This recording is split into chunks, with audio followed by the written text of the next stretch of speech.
샬롬 한 주간 평안하셨습니까? 오늘도 토라 포션 창세기 7번째 파라샤 바예제 그리고 그가 떠났다 그리고 그가 나갔다. 이 본문 또 묵상 도와드리기 위해서 마이크를 켰습니다. 바예제 그리고 그가 나갔다라는 뜻인데요. 야자라는 단어가 떠나다, 또 나오다, 출발하다라는 뜻을 가집니다. 제가 파라샤라는 단어를 쓰는데요. 그 파라시옷이라는 원래 토라가 이렇게 스크롤로 이렇게 두루마리로 이렇게 둘둘둘 말려져 있잖아요. 그래서 장절이 없는데 여기에 그래도 히브리 사람들이 이제 이 단락들을 구분하기 위해서 좀 썼던 방법들이 있어요. 이제 파라샤 또는 파라시옷이 모여서 파라샤가 되는데, 본문이 되는데, 파라시옷, 이제 구분된 단락은 두 가지 종류가 있습니다. 첫 번째는 페투하라는 것으로서 이제 뭐 열렸다, 뭐 이건 뭐 그런 뜻인데, 그래서 열린 파라시옷을 말하고 이제 주제가 크게 전환될 때 이제 페투하입니다. 그래서 어떻게 구분하냐면 히브리어의 이제 문장을 쭉 써 나가다가 구절 뒤에 히브리어 패자를 써주고 줄을 건너뛰어서 다음 줄에 시작하는 것으로 그것이 페투하, 열린 구문이다, 이렇게 말해주는 거죠. 이게 첫 번째고요. 두 번째는 세투마인데요. 세투마는 닫혔다라는 뜻이거든요. 닫혀있다. 페투하처럼 크게 변화는 없지만 세투마는 주제가 작게 변할 때 주제의 작은 변화를 의미합니다. 세투마는 본문에 히브리어 사멕이라는 글자를 써서 표현해요. 이제 이 사멕이 있으면 다음 줄로 넘어가지는 않지만 최소한 9칸 정도를 띄우고 그 다음 구절을 시작합니다. 그냥 뭐 이런 것이 있구나 정도만 아시면 됩니다. 페투하와 세투마. 네. 페투하는 이제 열린 파라쇼트. 주제가 크게 전환되는 것, 세투마는 닫혀 있는 것. 그래서 주제의 작은 변화를 의미하고, 페투하는 구절 뒤에 히브리어 페자를 써주고, 세투마는 그 구절 뒤에 본문에 사멕을 써서 표현합니다. 왜 제가 이렇게 시작하냐면요. 이번 파라샤파 예제에는 페나 사멕이 하나도 없어요. 그러니까 이제 중간에 전혀 끊김이 없는 하나의 긴 파라샤 본문이란 거죠. 그래서 이번 파라샤는 닫힌 파라샤라고 할 수 있습니다. 이 본문이 주는 중요한 의미가 있거든요. 이 닫힌 파라샤에는 마지막 때에 관한 예언적 메시지가 일관된 흐름으로 숨겨져 있어요. 이 야곱의 생을 통해서 살펴볼 수 있는데요. 28장 10절부터가 그 본문의 시작이잖아요. 야곱이 브엘세바에서 떠나 하란으로 향하여 가더니, 처음 떠나다, 이러한 말로 시작을 합니다. 몇 가지 좀 패턴이 있는데요. 떠나지만 살 쫓겨나는 거잖아요. 그래서 성경을 좀 얘기를 하면 어쨌든 에서의 분노로 인해서 야곱이 가나안 땅에서 쫓겨나죠. 이건 미래에 이스라엘 민족이 로마에 의해서 쫓겨날 것을 보여주고 예표하는 겁니다. 그리고 야곱이 이제 하란에서 생육하고 번성한 것처럼 열방에 흩어진 이스라엘이 열방에서 번성할 걸 의미합니다. 이방 땅에서 생육하고 번성하는 이스라엘을 또 나타내고, 세 번째는 메시아께서 이방 땅에서 신부된 저희들, 신자를 얻으신 것처럼 야곱은 이방 땅인 하란에서 신부를 얻습니다. 그래서 이방인으로서 또 메시아의 신부가 될 저희들 같은 사람들의 모형이 이번 파라샤에 등장합니다.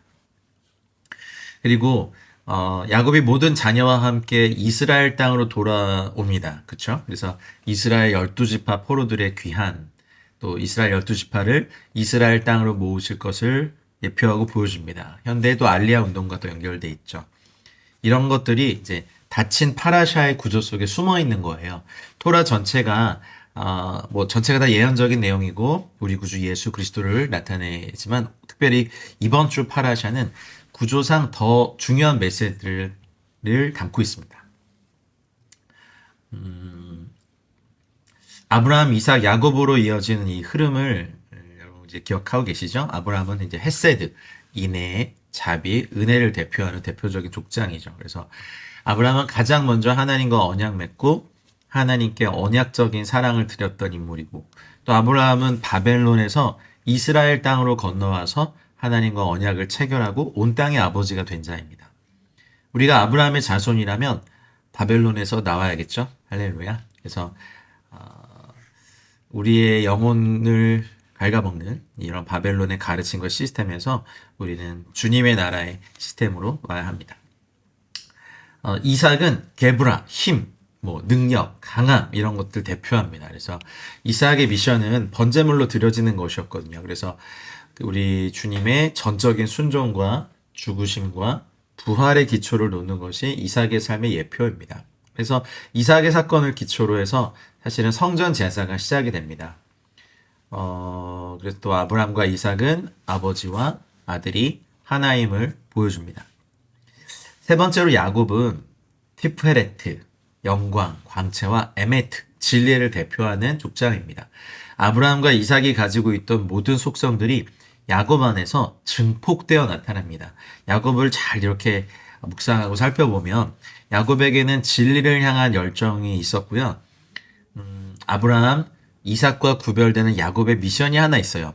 이방 땅에서 신부를 취하는 겁니다. 하란 땅으로 간 게 사실 에서에게서 도망치기 위함도 있었지만 신부를 취하려는 목적도 있었거든요. 창세기 28장 2절에 일어나 바단 아람으로 가서 내 외조부 브두엘의 집에 이르러 거기서 내 외삼촌 라반의 딸들 중에서 아내를 맞이하라. 그렇죠. 그래서 이방 땅에서 많은 자녀를 낳아서 12아들로 구성된 이스라엘의 집, 곧 하나님의 집을 세우는 것이 야곱의 미션이었습니다. 인생의 사명이죠. 하나님의 말씀, 그리고 그 말씀에 대한 거역이라는 주제가 야곱의 이야기 전체를 관통하며 흐릅니다. 야곱은 자신 내부에 이런 상반되는, 상충되는 성향들과 씨름하였죠. 하나님의 말씀을 듣고 또 하나님을 신뢰하고 또 자신의 고통스러운 삶 속에서 또 술수와 속임수들을 사용하기도 했습니다. 그리고 참 인간적으로 보면 참 불쌍한 남자예요. 또 이렇게 파괴적일 정도로 과도한 편애를 라헬에게 하면서 또 자기 아내들과 자녀들에게 문제를 야기하는 약함이 많은, 그러니까 하나님의 말씀과 인간의 죄성 사이의 갈등이 서로 끈질기게 뒤엉켜 있는, 사실 저희와 별 다를 바 없는, 어쩌면 저희보다 더 심한 이제 그런 모습을 띈 사람입니다. 그래서 저희들이 범하는 죄의 욕망의 어떤 정점인 것 같아도 또 하나님께서 주신 말씀, 언약의 또 표상이기도 합니다.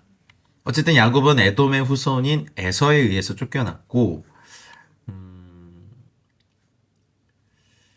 이삭은 야곱에게 바단 아람으로 가라고 말했지만 리브가는 하란이라고 말했었죠.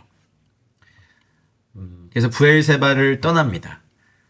저희도 인생의 어느 시즌에 하나님은 떠남을 허락하시잖아요. 떠남을 통해 믿음도 증가시키고 하나님 나라를 더 소망하게 하시고요. 어떤 이는 자발적으로 떠나게 하시기도 하지만 또 어떨 때는 원치 않게 떠남을 허락하실 때도 있습니다. 할아버지 아브라함에게 허락하신 그 유업을 취하려고 악착같이 달려들었던 야곱은 어쨌든 속임수의 대가로 비자발적으로 고향을 떠나게 되죠. 할아버지 아브라함은 하나님의 말씀에 순종한 자발적인 떠남이었지만 야곱은 비자발적인 떠남이죠. 야곱이 떠날 때 아버지 이삭은 야곱에게 자손과 땅에 대한 아브라함의 축복을 선포해 줬어요. 28장 4절에 있네요. 아브라함에게 허락하신 복을 너에게 주시되 너와 함께 내 자손에게도 주사 하나님이 아브라함에게 주신 땅, 곧 내가 거류하는 땅을 네가 차지하게 하시기를 원하노라. 이렇게 축복하고 보냈습니다. 하지만 야곱 스스로에게는 아무것도 보여지지 않은 상황이죠. 하나님 나라의 유업이라는 소망, 축복을 들었지만 형으로부터 도망쳐야 되는 그 상황, 외로움과 두려움, 앞으로의 삶에 대한 막막함이 다 있습니다, 여기에. 28장 11절에 한 곳에 이르러는 해가 진지라 이렇게 되어 있죠. 야곱이 갈망했던 건 이스라엘 땅을 얻는 것이었는데 땅을 얻기는커녕 어쨌든 오히려 그 땅에서 쫓겨나는 신세가 되었습니다. 떠나면서 야곱은 과연 이 땅으로 돌아올 수 있을 것인지 의문 가지고 떠났을 거예요. 본토 친척 아비즘을 떠나는 거.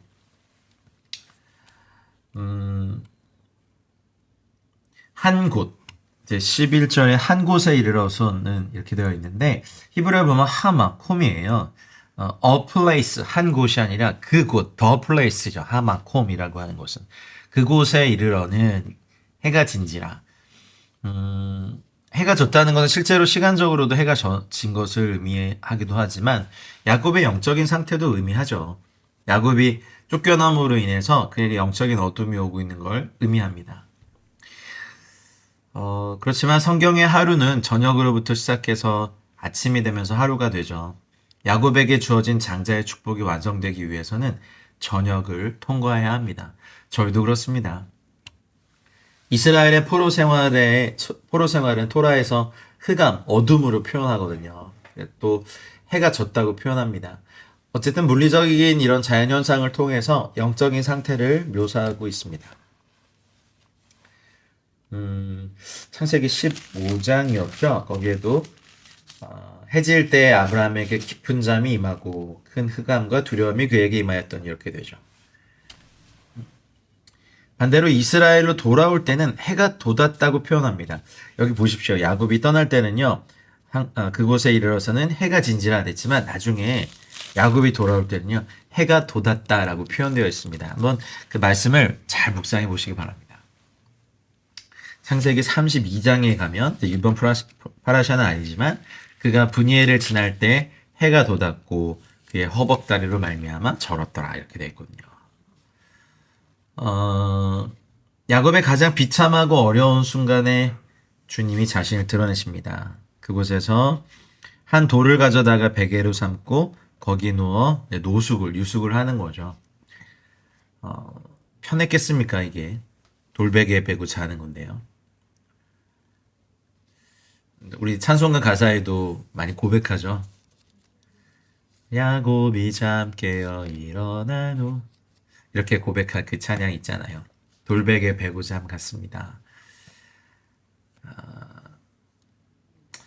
하나님께서 야곱에게 꿈으로 나타나셨고 광야 흑암 속에서 하나님이 찾아오시고 하나님을 만나고 하나님의 음성을 듣고 인도하심을 받게 됩니다. 하늘과 땅이 연결되어 있는 사닥다리의 하늘 꼭대기에 여호와께서 서 계신 것을 꿈에 보죠. 하나님의 사자들이 그 사다리를 타고 하늘과 땅을 오고 가고 있었습니다. 하늘과 땅이 분리된 것이 아니라 연결되어 있는 것을 본 거죠. 성경에서 처음 등장한 하늘과 땅이 연결된 상태의 장소는 어디였을까요? 에덴 동산이었습니다. 야곱은 자신이 누워 자던 그 땅이 하늘과 연결된 땅임을 본 것입니다. 할렐루야. 이런 어둡고 야곱의 삶은 해가 져 있지만 또 이곳에 역사하시는 하나님의 은혜가 야곱을 붙들고 있습니다. 저 여러분들에게도 이런 은혜가 있기를 주의 이름으로 축복합니다. 자연적인 빛이 소멸되고 인간적인 빛이 소멸될 때 영혼을 비추시는 하나님의 빛이 열리고 주님을 발견한 이 놀라운 은혜가 우리 가운데 있길 원합니다. 할렐루야.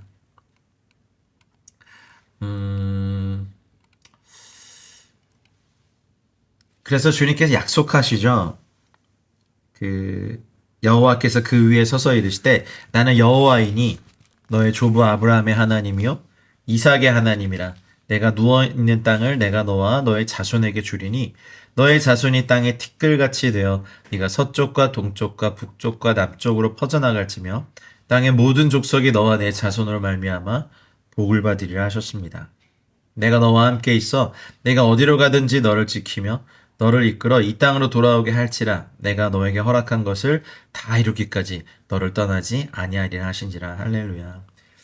우리들의 꿈이 이랬으면 좋겠습니다. 하나님께서 저희들에게 허락하시는 것들을 꿈속에서 말씀하시는 은혜가 우리가 꿈을 꿀 때 막 악몽을 꾸거나 좀 꿈자리가 사납다라고 하죠. 그런 꿈이 아니라 하나님이 나타나시는 그런 꿈, 우리의 꿈도 주께서 말씀하시고 우리를 만나시는 그 은혜가 있기를 주의로 축복합니다. 이번 파라샤 묵상하시면서 주님께 좀 이렇게 간절히 이걸 구하며 우리의 꿈을 그렇게 사용하시도록 기도하십시다. 야곱이 잠이 깨서 이르되 여호와께서 과연 여기 계시거늘 내가 알지 못하였도다. 그래서 두렵도다. 이곳이요, 이곳은 다름 아닌 하나님의 집이요, 벳엘 이렇게 있죠. 이는 하늘의 문이로다. 샤르 핫샤마임 이렇게 돼 있네요. 그 하늘의 문, 하나님의 거룩한 처소인 그 하늘, 함마콤, 그 하늘로 나아가는 출입문, 샤르를 뜻합니다. 하나님은 하늘 에덴을 땅의 그 동산에 심으셨죠.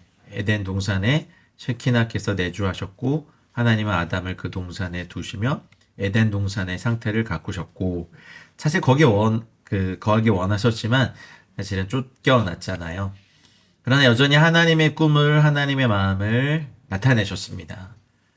하늘의 에덴과 그 땅이 연결되어 있는 상태를 보았고 하마콤 그 장소가 하늘과 땅이 연결된 문이고 하나님의 집 성전임을 인식하게 되는 거죠. 여러분 성경을 해석할 때 어떤 표현이나 어떤 단어가 어디에 처음 나왔는지를 먼저 살펴보는 처음 언급 해석의 원리라는 것이 있습니다. 하늘의 문, 하나님의 집 여기서 처음 나오거든요. 그 말은 성전은 하늘의 문을 두신 곳, 하늘과 연결된 곳이란 뜻이고 구약에서는 솔로몬 성전과 또 무너지고 난 다음에 포로기 이후에 다시 지은 성전이 있었고 신약에서 사도 바울이 이방인 성도들을 향하여서 너희가 하나님의 성전인 것과 라고 말한 것은 사실 이 뜻을 예표합니다. 여러분 우리 안에 하늘의 문이 있습니다. 할렐루야. 그 하늘의 문을 통하여서 하나님의 임재의 장소에 나아가는 은혜가 저 여러분들 가운데 늘 있기를 원합니다. 참 경외로운 곳이고 두려운 곳이고 놀라운 곳입니다. 그리고 베개로 삼았던 불을 가져다가 기둥으로 세우고 그 위에 기름을 붓죠. 그 장소에 세워서 기름 부은 돌기둥이 성전이 될 것이라고 말합니다. 22절에 평안히 돌아오게 하시면 내가 기둥으로 세운 이 돌이 하나님의 집이 될 것이요. 아멘. 하나님은 그 장소에 하늘의 문이 열려 있는 것과 하나님의 사자들이 하늘과 그 장소 하마콤을 오가며 연결하고 있는 모습을 야곱에게 보여주심으로 언약을 다시 기억하게 하셨습니다. 이건 하나님의 열심이죠. 아브라함으로부터 시작된 열방을 복주시겠다는 하나님의 계획이 야곱을 통해 그리고 야곱의 자손의 흩어짐을 통해서 이루어진 후에 마지막에 반드시 흩어졌던 이스라엘이 그 장소로 돌아오게 하시겠다는 약속을 하신 겁니다. 할렐루야.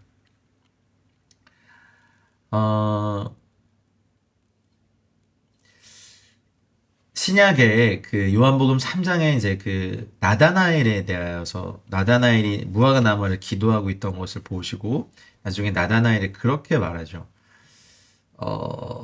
나다나엘아 너는 더 큰 일을 보게 될 것이다. 하늘이 열리고 천사들이 인자 위에서 하늘과 땅을 오르락 내리락 하는 것을 보게 될 것이다. 예. 요한복음 1장이네요. 요한복음 1장이 나와 있는.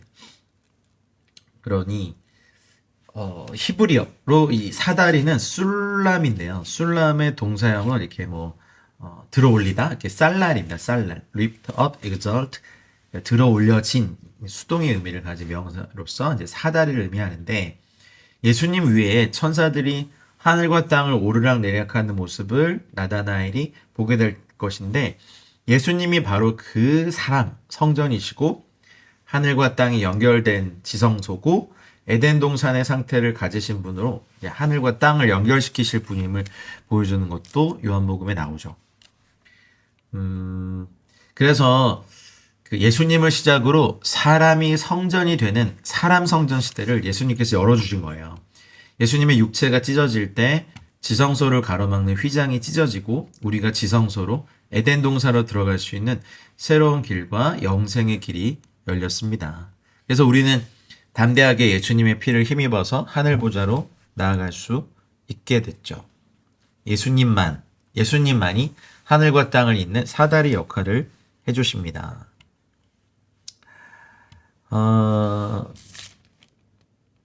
그래서 벳엘, 하나님의 집, 그리고 샤르 핫샤마임, 하늘의 문, 굉장히 중요한 그 여러 가지 단어들이 많이 나왔습니다. 자, 29장을 가볼까요? 제가 말씀을 안 드린 게 있네요. 하란에 대해서. 물론 저번 시간에 잠깐 말씀드린 건 있는데, 하란, 불타다라는 의미를 가진 하라르에서 파생된, 나온 단어입니다. 타는 듯한, 뜨거운 곳. 하란은 야곱에게 있어서 자신을 마주하고 자신의 수치스러운 과거를 불태워 없애야 되는 장소예요. 이 하란에서 야곱이 죽고 이스라엘이 세워집니다. 속여서 쉽게 빼앗는 자신의 모습을 직면할 수 있는 사람을 앞에 들이대셨죠. 누굽니까? 외삼촌 라반이죠. 속여서 이렇게 속이는 걸 보면서 자신 안에 있는 그 모습을 직면하고, 그리고 계속해서 그것들을 죽을 때, 물론 20년이 걸렸거든요. 그렇죠? 그러니까 자신이 행한 옛사람의 본성을 자기가 그대로 경험하고 당하게 됩니다. 자기 자신, 즉 자아를 마주하는 그런 시간이, 또 그런 장소가 하란입니다. 사명을 이루기 위해서는 반드시 자기 자신을 마주하고 옛사람을 죽이는 과정을 하나님이 허락하시고, 그게 몇 년이 걸리든 하나님의 사람을 그렇게 만드십니다. 언뜻 보면 야곱이 친족들에게 되게 불행을 당하는, 불합리한 대우를 당하는 장소, 속임을 당하는 장소 같지만 실상 자신의 옛 모습을 마주하고 죽이는 장소가 돼버렸잖아요. 야곱이 하란에서 죽어야 될 자신의 모습을 깨닫고 사실 야복강가에서 죽었죠. 그래서 야복강에서 있었던 하나님과의 씨름은 야곱이라는 옛사람, 옛 이름을 죽여버리시고 이스라엘이라는 새로운 피조물, 새로운 이름을 주시면서 야곱을 새롭게 하시죠. 근데 왜 야복강일까요, 여러분? 자아는 물을 만나야 죽거든요. 물은 히브리어로 마임입니다. 마임의 철자는 히브리어 두 개의 mem으로 이루어져 있거든요. mem은 진리를 뜻하는 글자입니다. 자아는 진리를 만나야 죽습니다.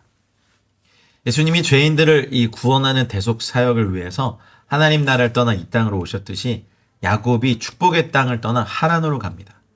형의 분노로 인한 도피였지만 하나님은 그러한 상황을 통해서 야곱을 축복의 그릇으로 훈련하셨습니다. 도망치는 것 같지만 야자는 사실은 목적을 이루기 위해 나아가는 것입니다. 하나님의 뜻을 이루기 위해서는 저희도 나가는 역사가 필요합니다. 예제가 7번째 토라 포션이라고 아까 말씀드렸죠. 그리고 야곱은 소명을 이루기 위해서 7우물 브엘세바를 떠납니다. 또 야곱은 라헬과 결혼하기 위해 7년을 일하죠. 그리고 히브리인들의 결혼식은 7일 동안 진행됩니다. 우리가 앉아서 토라를 배우는 때가 있다면 반드시 그 토라, 하나님의 말씀을 들고 나아가야 될 때가 있습니다. 야곱이 복을 받았지만 하나님은 그 복의 실제가 되기 위해서 야곱을 혹독하게 다루십니다. 그 복을 받을 이스라엘의 조상이 될 그런 그릇으로 만드시죠. 약속으로 온 복을 실제로 누리려면 그릇이 돼야 됩니다. 성숙함에 이르러야 되죠. 근데 그건 우리 노력으로 잘 안 되고 하나님이 우리에게 가장 잘 맞는, 우리의 노력으로 하면 우리의 노력 이상을 한계를 잘 뛰어넘지 못하거든요. 근데 하나님께서 이렇게 만드신 환경은 우리의 한계를 깨게 하십니다. 그릇이 되지 않은 상태에서 복을 받으면 그릇이 깨어져서 하나님의 복까지 잃어버리게 되거든요. 성숙하지 못한 상태에서 복을 받으면 얼마 가지 않아서 감당하지 못하고 잃어버리게 됩니다. 그래서 하나님은 먼저 복을 약속하시고 메마른 땅에서 고난을 통해서 그릇이 되게 하는 거죠. 그래서 고난받을 자리로 떠나게 하십니다. 하나님은 아브라함을 광야와 같은 가나안으로 떠나게 하셨고 이삭이 묶여 제물이 될 모리아 산으로 가게 하셨습니다. 야곱은 부엘세바를 떠나 하란으로 가게 하셨고 요셉은 아버지의 집을 떠나 종노릇을 할 보디발의 집으로 가게 하셨습니다. 여러분 저희 인생에 여러분의 인생에도 뭐 떠남 또 고난받는 어떤 장소가 있다면 우리의 자아를 다루시는 하나님의 훈련터라고 생각하시면서 그 시간들을 살아내시길 바랍니다. 자, 어쨌든 29장에 오면 우물이 있습니다. 우물. 그 길을 떠나 동방 사람의 땅에 이르러 그 개역 개정 저희 성경에는 길을 떠나라고 했는데 새 번역에는 길을 걸어서 개역 한글은 발행하여 현대어 성경은 계속 걸어라고 표현했지만 이 히브리어 원어 성경을 그대로 해석해 보면 발들을 들었다. 성경에서 이곳에만 나온 표현이거든요. 발들을 들었다. 야곱이 그의 발들을 들었었다. 야곱은 하나님을 만났기 때문에 가는 길이 가볍고 쉬웠죠. 인생의 가장 비참한 순간에 찾아오신 하나님의 방문은 모든 짐을 내려놓게 만들었습니다. 이때 걸은 길이를 대략 보면 약 725km 정도가 된다고 하죠. 725km를 걸어갔습니다. 이절에 보면 이제 그 우물이 있어요. 4대 들에 우물이 있고 그 곁에 양 세 떼가 누워 있으니 이는 목자들이 그 우물에서 양떼에게 물을 먹입니다. 큰 돌로 우물 아기를 덮었다가 토라는 신부감을 우물가에서 만나는 여러 경우를 말하고 있죠. 야곱의 아버지 이삭의 신부, 그러니까 야곱의 어머니죠. 리브가도 엘리에셀이 우물가에 있을 때 만났죠. 출애굽기에서도 보면 모세 역시 우물가에서 십보라를 만납니다. 야곱 역시 우물가에서 여기 여자 목자인 라헬을 만나게 되죠. 고대 근동시대에 여자가 목자의 일을 하는 건 사실 매우 드문 일이었거든요. 한 가문에 남자가 해야 할 일을 행할 수 없을 때 여자가 대신합니다. 신부는 누구를 상징합니까? 교회를 상징하죠. 교회가 가지는 중요한 사명과 기능은 여기 보면 양떼들을 돌보는 것입니다. 근데 우리는 알아요. 우물가는 생명수의 근원이 되는 장소이고 예수님께서도 우물가에서 사마리아 여인을 만나서 영원히 마르지 않는 생수를 선포하시죠. 이사야 12장 3절 말씀처럼 그러므로 너희가 기쁨으로 구원의 우물들에서 물을 기르리로다 하셨고 예레미야서 2장 13절 말씀에 내 백성이 두 가지 악을 행하였나니 곧 그들이 생수의 근원되는 나를 버린 것과 스스로 웅덩이를 판 것인데 그것은 그 물을 가두지 못할 터진 웅덩이들이니라 이렇게 말씀하셨죠. 우물은 결국 영원히 마르지 않는 생수를 주시는 예수 그리스도를 의미합니다. 할렐루야. 예수님만이 저 여러분들의 생수의 근원이십니다. 야곱이 묻습니다. 4절에 보면 그들에게 이르되 내 형제여 어디서 왔느냐? 그들이 이르되 하란에서 왔노라. 그래서 물어요. 너희가 나홀의 손자 라반을 아느냐? 안다. 평안하냐? 평안하니라. 저기 보니 그의 딸 라헬이 지금 양을 몰고 오느니라. 그래서 그 야곱과의 만남이 여기서 이루어지죠. 그래서 야곱이 외삼촌 라반의 양떼에게 물을 먹이고 자기가 누구인지를 밝히죠. 그러니까 라헬이 12절에 가면 달려가서 그의 아버지에게 알리죠. 라반이 그 소식 듣고 와서 영접하고 안고 입 맞추고 자기 집으로 들여서 환영을 하죠. 야곱이 자기의 모든 일을 라반에게 말하고 어디까지 말을 했는지는 추측하기가 어렵죠. 네, 라반이 이르되 너는 참으로 내 혈육이로다 하고 한 달을 그와 함께 거주하다가 이제 말합니다. 라반이 굉장히 좀 현실적인 사람이죠. 머리가 좋았죠. 가난한 조카에게 임금을 주는 거는 사실 호의적인 말로 들리지만 야곱이 그러죠. 네가 비록 내 생질이나 어찌 그저 내 일을 하겠느냐. 너의 품삯을 어떻게 할지 내게 말하라. 이 관계가 상업적 거래 관계로 전락하는 거 아닐지 모르겠습니다. 라반은 영리하고 야곱이 오게 된 동기를 알았고 그래서 이런 제안을 합니다. 그리고 이제 배경을 밝기 시작합니다. 16절에 보면 29장 16절에 보면 라반에게 두 딸이 있으니 언니의 이름은 레아요 아우의 이름은 라헬이라. 레아는 암소, 야생 암소를 뜻합니다. 그래서 뭐 그 일하다, 애쓰다, 지치다, 또 야생 암소. 라헬은 암양의 히브리어입니다. 레아는 시력이 약하고 여기에 대한 여러 가지 해석이 있습니다만 뭐 사실 정확히 무엇인지 명확하지는 않습니다. 분별력이나 생각이나 어떤 것이 떨어질 수도 있고, 근데 라헬은 곱고 아리따운이라고 말했죠.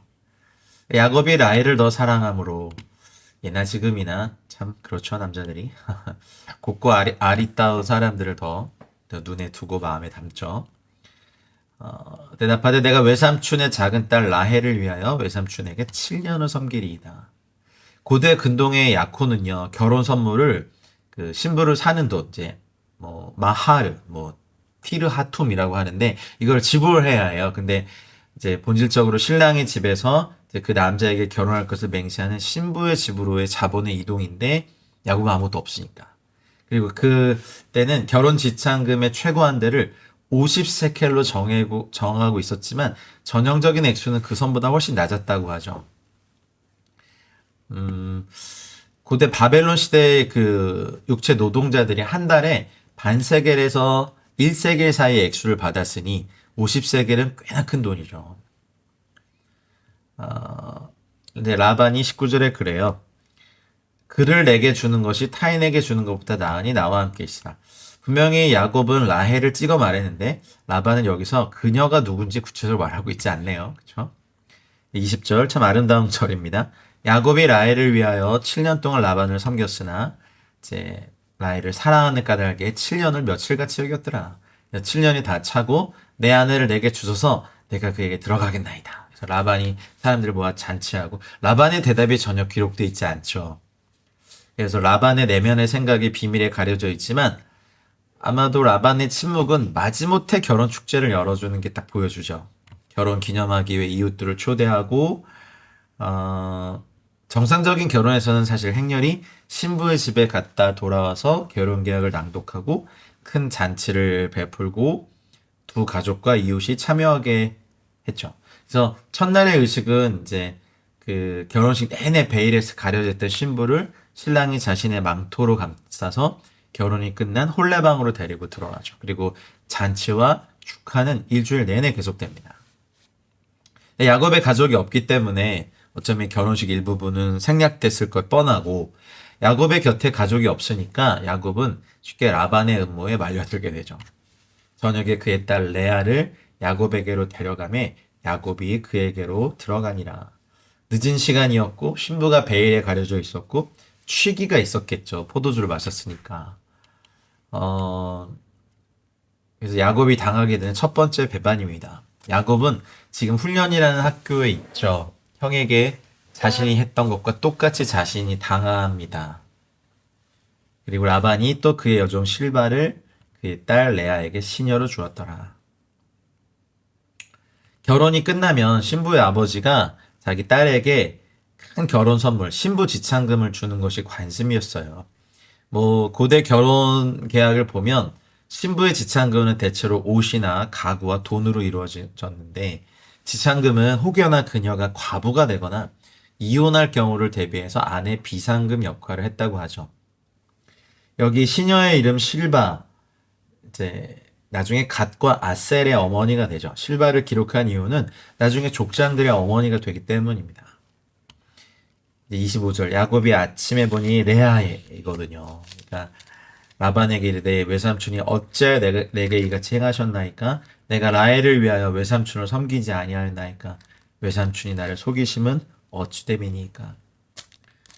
야곱은 라반을 비난하고 그 상황을 이렇게 하지만 어떻게 뭐 변화시키기 위한 별 도리가 없어요.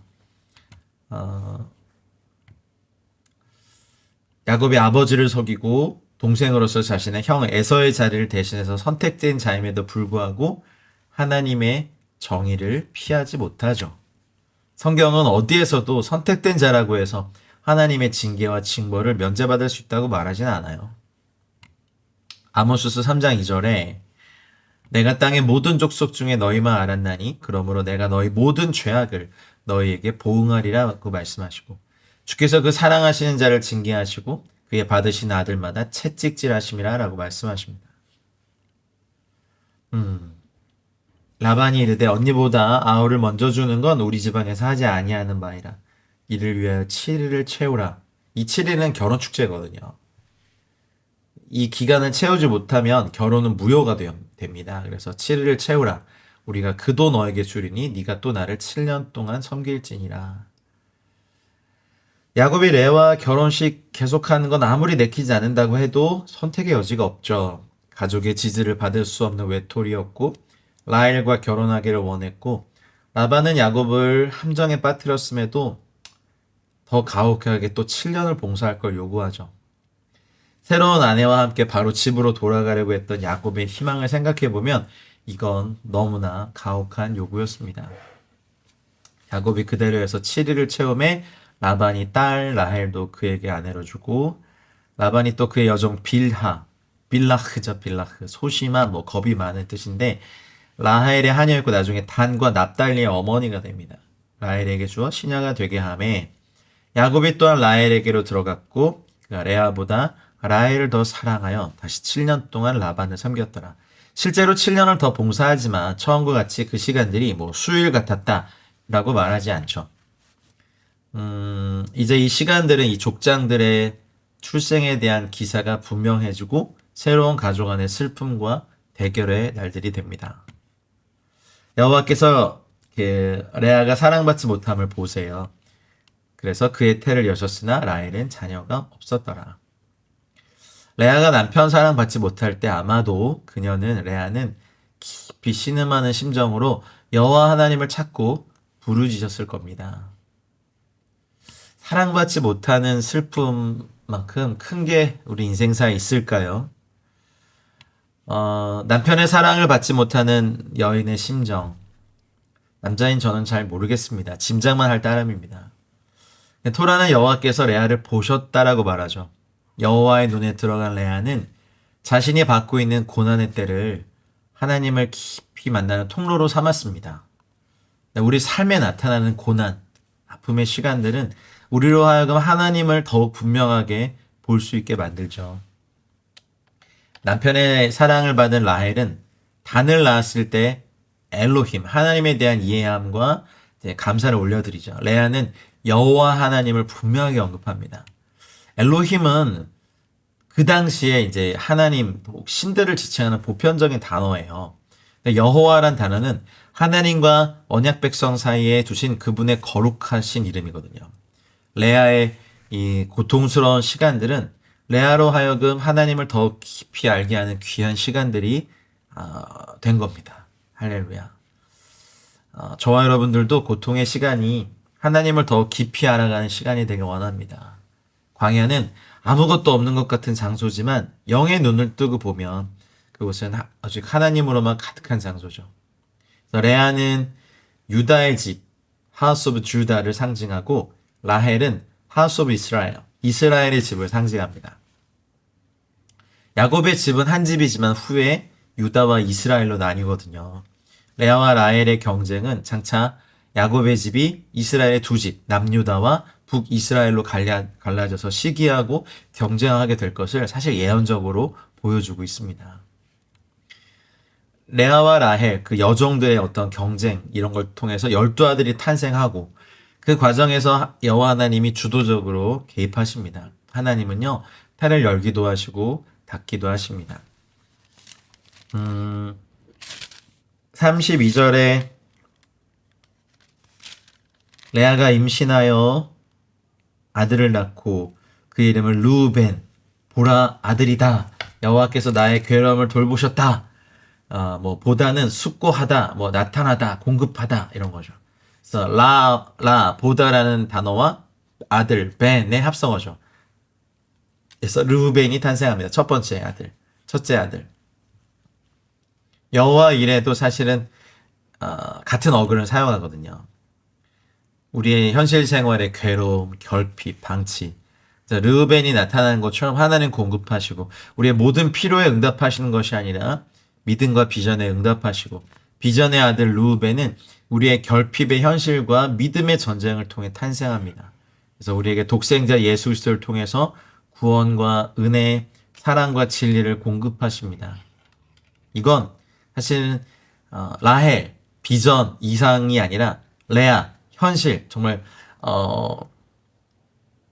아름답지 않은 그 현실을 사랑하는 법을 배울 때 주십니다. 그래서 이렇게 태어난 르우벤은 사실 나중에 범죄함으로 말미암아 타락해서 장자의 특권을 잃죠. 라헬의 여종이자 아버지의 첫 빌하와 간통하는 죄를 범함으로 장자권을 박탈당하죠. 또다시 임신합니다. 시몬입니다. 들으셨다. 쉐마에서 나오죠. 샤마. 여기서 이제 쉼온 이렇게 되죠. 쉼온. 들으셨다. 여호와께서 내가 사랑받지 못함을 들으셨다. 내게 이 아들도 주셨도다 하고 그 이름을 쉼온이라고 합니다. 여호와 삼마라는 이 단어와 연결되어 있죠. 인류의 가장 아픈 상처 중에 하나가 사랑받지 못하는 고통이고 이 사랑의 결핍은 사실 남의 이야기를 듣지 않으려 하는 우리의 이기적인 마음 대부분에 자리 잡고 있습니다. 무관심한, 잔인한 무관심에서 생겨나죠. 듣는 것이 곧 사랑하는 건데 거절감의 뿌리는 많은 비극적인 죄에 영향을 미치고 또 습관적인 죄의 대부분은 우리 마음의 냉랭함 혹은 사랑받지 못한 데서 비롯됩니다. 하나님은 우리의 이야기를 들으심으로써 치유하시죠. 기도라는 선물을 통해서 우리의 현실로 천천히 스며들어 오시고 내 이야기를 들으십니다. 그래도 사랑을 많이 받지 못하셔. 34절에 그가 또 임신하여 아들을 낳고 이르되 내가 그에게 새 아들을 낳았으니 내 남편이 지금부터 나와 연합하리로다 하고 그 이름을 레위라고 합니다. 참 슬픕니다. 그렇죠? 나와 연합하리로다. 고립되어 있는 거, 단절되어 있는 거 저희들의 삶의 재앙과도 같죠. 서로 소외된 사람들이 어쩌면 금방 사라지는 명예를 얻으려고 고군분투하면서 각자의 인생을 걷고 있죠. 악한 원수들은요, 성도들의 교제를 깨트려서 이 땅에 있는 그리스도의 몸이 갈라지도록 계속해서 공격하죠. 하나님의 일을 세워보려고 했던 사람이라면 사실은 누구나 이 슬픈 분열의 현실을 마주해야 되고 연합, 교제의 아들인데 이름의 바램대로 되진 않았어요. 그래서 결국 또 임신하여 아들을 낳고 내가 이제는 여호와를 찬송하리로다. 더 깊어진 것 같아요. 이제 남편의 사랑을 갈망하던 여인이 그리 아니하실지라도 여호와를 찬양하는 여인이 돼요. 그리고 유다 자손의 후에 누가 오십니까? 우리 주님 예수님이 오십니다. 유다, 예후다가 원형이죠. 예후다, 야다, 뭐 던지다, 쏘다, 찬송하다, 찬양하다, 감사하다.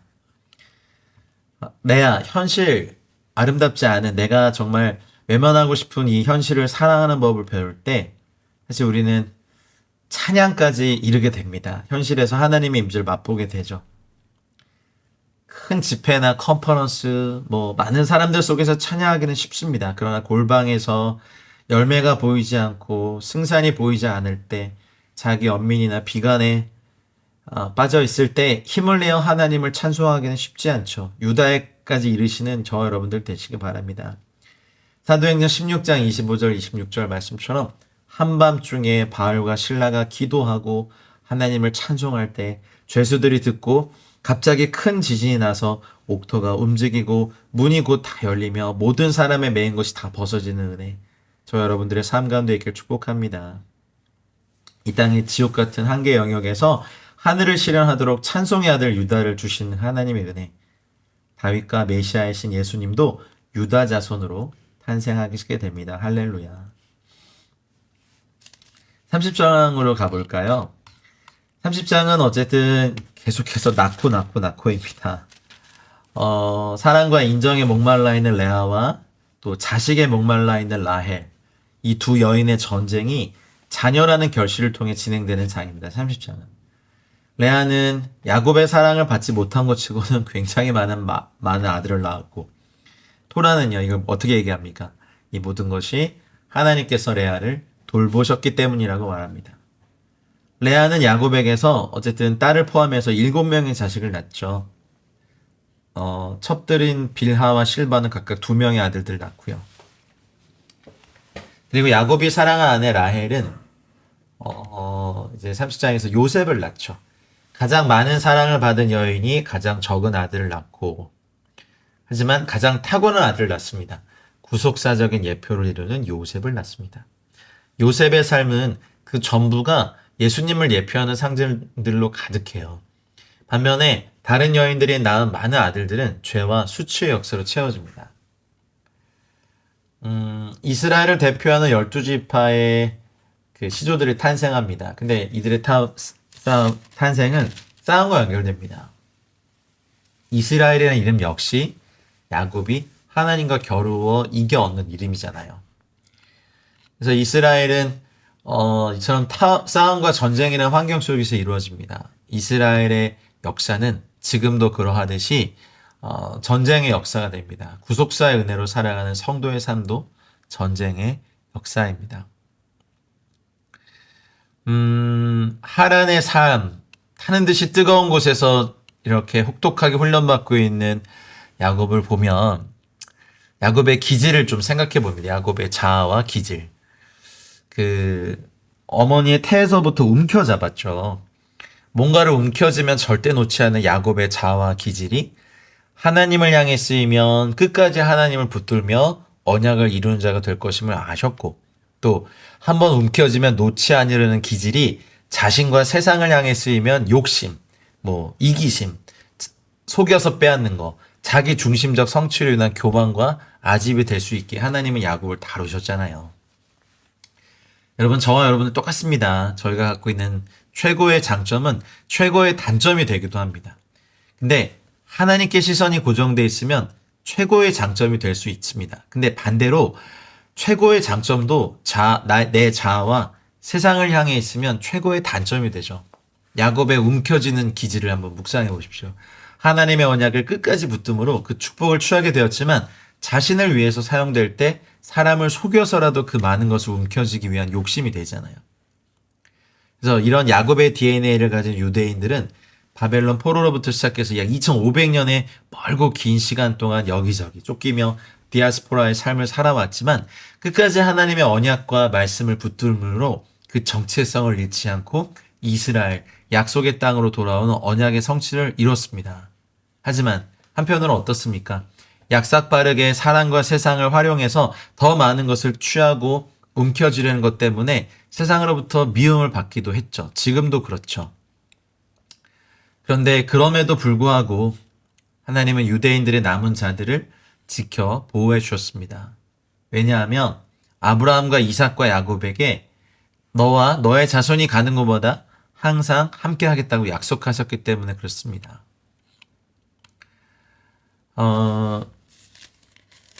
그렇게 아들들을 낳는 것이 이제 마무리되고요. 이제 외삼촌에게 속아온 야곱은 이제 라반을 다시 역이용합니다. 이게 잘 안 없어지나 봐요. 사실 저희를 묵상해도 그렇죠.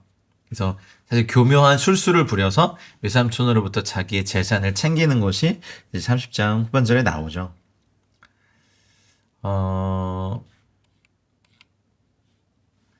잘 아시는 것처럼 이제 아롱진 것과 이제 점 있는 것, 검은 것을 가려내면서 자신의 소유를 이제 걸러내죠. 그런데 이 방법이 어떻게 이렇게 졌는지는 사실은 학자마다 많은 이견이 있어서 저도 그렇게 자세하게 설명드릴 건 없지만 한 가지, 그리고 30장 33절에 후일에 외삼촌께서 오셔서 내 품삯을 조사하실 때 나의 공의가 내 대답이 되리이다. 와, 이런 말을 해요. 내 공의가 내 대답이 되리이다. 야곱의 성실함과 도덕적으로 깨끗함이 이제 내 대답이 될 것입니다. 이렇게 말하죠. 그래서 버드나무와 살구나무와 신풍나무와 푸른 가지를 가져다가 껍질을 벗겨 흰 무늬를 내고 물을 먹으러 올 때 새끼를 뵐 때 그런 것들을 놓고 이제 새끼를 갖게 하죠. 그래서 매우 번창해서 양떼와 노비와 낙타와 나귀가 많게 됩니다. 30장의 마지막 절은 이제 아주 단순하게 얘기했지만 굉장히 큰 거부가 된 야곱을 나타냅니다. 이것이 하나님의 가문의 특징이죠. 영적인 부유함, 또 물질적인 부유함도 같이 가지게 합니다. 여러분들도 그렇게 되시길 주님 축복합니다. 31장의 시작에 이제 야곱이 라반의 아들들이 하는 말을 들었죠. 우리 아버지의 소유를 다 빼앗고 우리 아버지의 소유로 말미암아 이 모든 재물을 모았다. 이렇게 합니다. 그래서 야곱이 라반의 안색을 보니까 자기에게 대하여 전과 같지 않고 이때 여호와께서 야곱에게 이르십니다. 할렐루야. 저희들에게도 이런 은혜가 있길 원합니다. 너의 조상의 땅, 너의 족속에게로 돌아가라. 내가 너와 함께 있으리라 하신지라. 기다리던 말씀이죠. 와, 얼마나 좋았을까요? 야곱이 사람을 보내어 라헬과 레아를 자기 악대로 있는 들로 불러다가 이 얘기를 합니다. 당신들의 아버지가 내게 대하여 전과 같지 않지만 그러할지라도 내 아버지 하나님 나와 함께 계시고 이제 말을 합니다. 내가 힘을 다하여 그대들의 아버지의 성경권을 나를 속여서 품삯을 10번이나 변경했고 하나님이 그를 막으사 나를 해치지 못하게 하셨고 그래서 이 얘기들을 쭉 합니다. 그래서 얼룩무늬 있는 거 뭐 이런 것들이 내 가축으로 주신 얘기를 다 얘기하죠. 자, 11절에 꿈에 하나님의 사자가 내게 말씀하시길 야곱아 하기로 내가 대답할 여기 있나이다 하매 내 눈을 들어 양떼를 탄 순양은 다 얼룩무늬 있는 거, 점 있는 거 아롱진 것이다. 라반이 너에게 행한 모든 것을 내가 보았노라. 일찍 좀 말씀해 주시죠. 저는 이 말씀 묵상하면서도 좀 일찍 좀 이 말씀 하시면 내가 다 보고 있다. 라반이 너에게 한 일들 내가 다 보았다.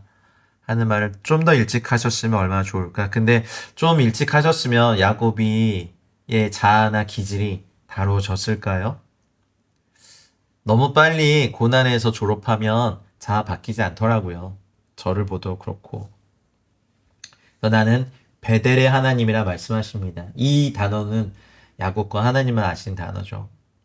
그래서 브엘세바를 떠나올 때 루스에서 만난 그 하나님이 다시 나타나서 말씀하시고 지금 일어나 이곳을 떠나 너의 출생지로 돌아가라.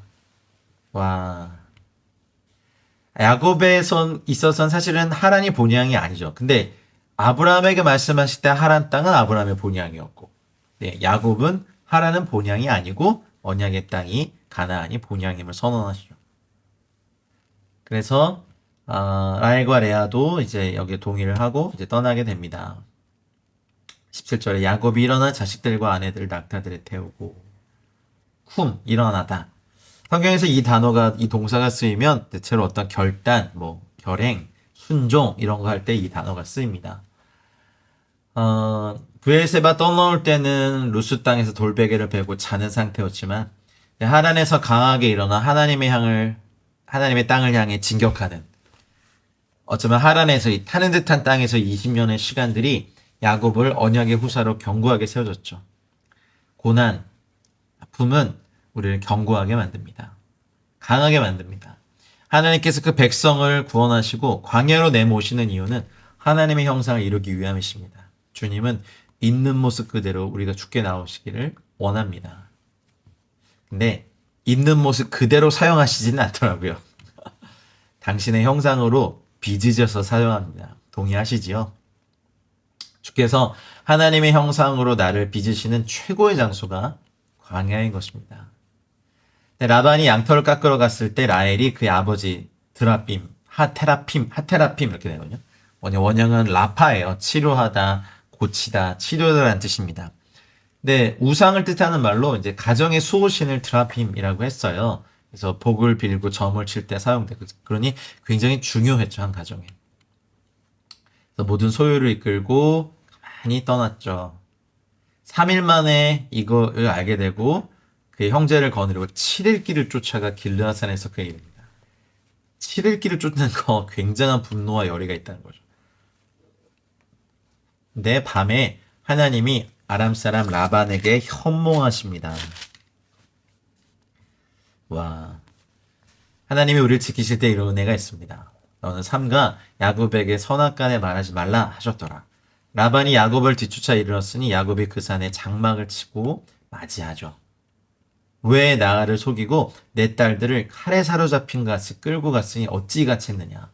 내가 즐거움과 노래와 북과 수금으로 너를 보내겠거늘 어찌하여 내가 나를 속이고 가만히 도망하고 내가 알리지 아니하였으면. 사실 그렇지 않았겠죠. 하나님이 개입하셨기 때문에 이렇게 말할 수 있죠. 해야 할 만한 능력이 있었습니다. 라반에게는. 근데 하나님이 막으셨습니다.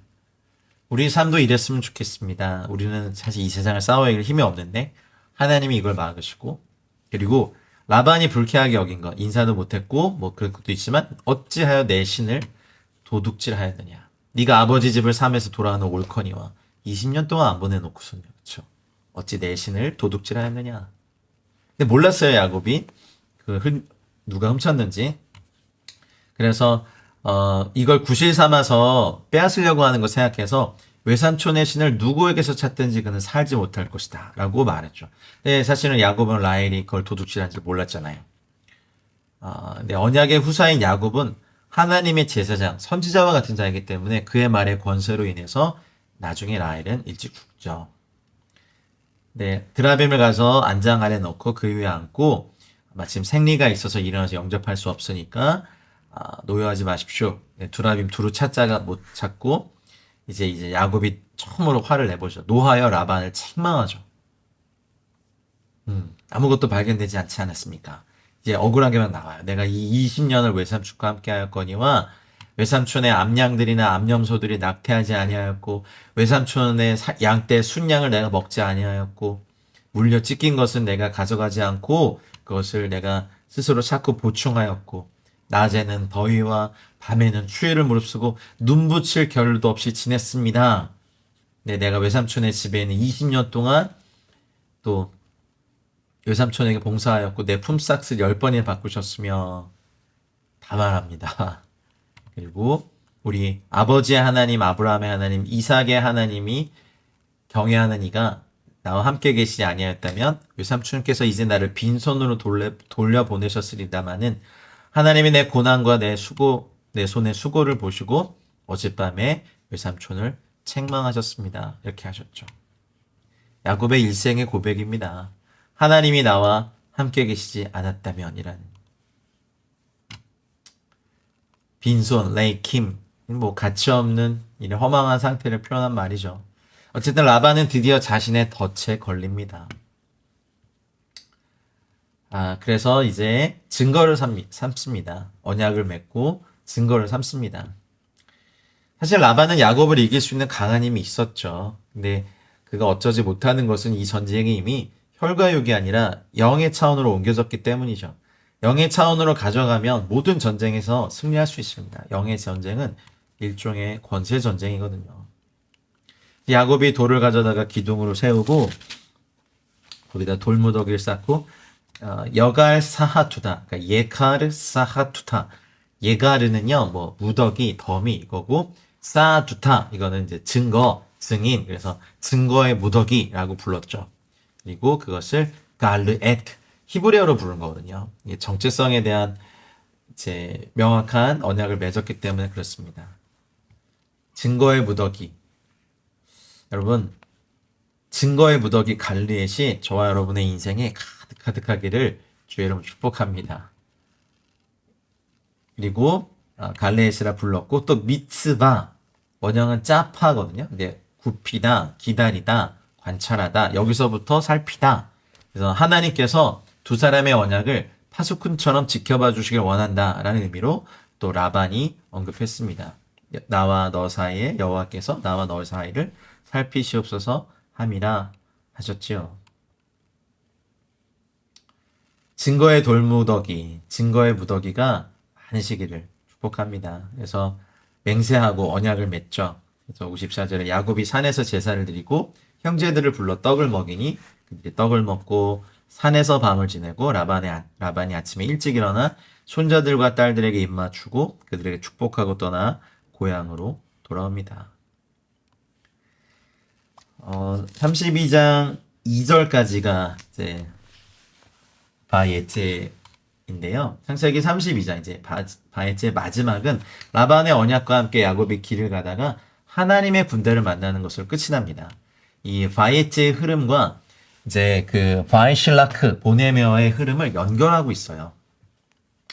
바에츠의 중심이 훈련이었다면 이제 다음 주에 묵상하실 바이실라크는요 전쟁입니다. 언약의 땅으로 들어가거든요. 이 돌아가면 언약을 성취하는 전쟁입니다. 여호수아 역시 가나안에 들어가기 위해서 정복 전쟁을 해야만 했거든요. 전쟁을 향해 떠나는 야곱의 진영 앞에 여호와의 군대 마하나임이 나타나셨습니다. 32장 1절 야곱이 길을 가는데 하나님의 사자들이 그를 만난지라. 천군을 만났겠죠. 하나님의 군대. 야곱이 그들을 볼 때 이르기를 이는 하나님의 군대라 하고 그 땅 이름을 마하나임이라 하였더라. 마하나임은요. 쌍수형이거든요.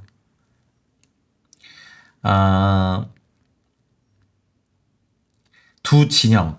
그러니까 요단강 동편 갓과 므낫세 사이의 길르업에 있던 진짜 성읍 이름이기도 한데요. 마하나임의 하나님의 군대가 두 개라는 건 사실은 두 군대 두 진영이라고 보라는 건 우리의 전쟁이 본질적으로 두 개라는 것입니다. 영과 육의 싸움입니다. 하나님께서는 이제 영과 육의 모든 전쟁을 당신의 군대로 승리하시겠다는 것을 선포하는 거예요. 라반의 군대를 벗어나 이제 형 에서의 군대를 맞이하러 가야 하는 야곱에게 있어 그가 만난 마하나임은 큰 위로와 격려가 됐을 겁니다. 군대라는 말이 마하네 거거든요. 그래서 캠프를 설치하고 거하는 것, 이동 중에 하나님의 군대는 야곱이 어디로 이동하든지 따라다니면서 캠프를 치고 도와주고 있습니다. 어디로 가든지 하나님의 군대가 따라다니며 돕는 은혜가 저 여러분들에게 또 평생 있기를 주의 이름으로 축복합니다. 이런 건 좀 욕심을 내고 하나님께 간절히 구하시길 바랍니다. 천국은 침노하는 자의 것이니까요. 이번 주 하프타라는 호세아서 말씀입니다. 호세아서 12장 12절부터 14장 9절인데요. 이 호세아의 이 구절이 파라샤 바예제에 대한 하프타라가 된 이유는 호세아 12장 12절에 야곱이 아람의 들로 도망하였으며 이스라엘이 아내를 얻기 위하여 사람을 섬기며 아내를 얻기 위해 양을 쳤고라는 구절 때문입니다.